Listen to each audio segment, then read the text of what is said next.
Burning aromatic substances has always been a way for people to turn poor-smelling air into a more pleasant atmosphere.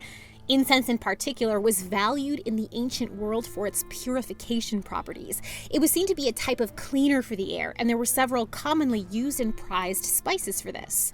The Bible tells us that incense was burned at the funerals of Jerusalem's kings, signifying its importance in their culture. But likely the most well-remembered biblical use of incense was in the Tabernacle and the Jerusalem temple.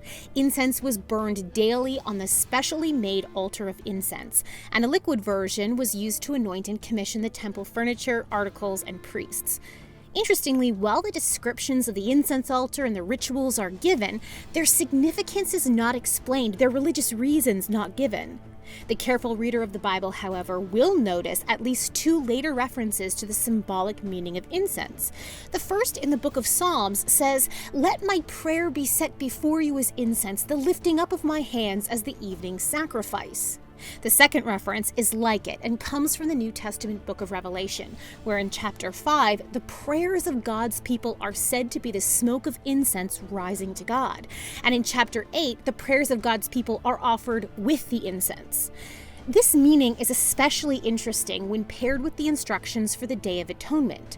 Once a year, the high priest was to go into the Holy of Holies, but not without the protection of the incense. The smoke created by burning the temple's incense acted as protection for the priest, and God was said to actually appear in this smoke above the mercy seat. Prayer as a protection and as a vessel of revealing God. This incense offered in the Holy of Holies was not offered on the altar. Instead, hot coals were carried in on an incense shovel, and then ground incense was placed on top to create the sweet-smelling smoke. Archaeologically, there have been many incense shovels discovered, and none can claim direct heritage from the temple, but many from contemporary shrines and later synagogues make it very likely that they looked very much the same. Thanks for watching.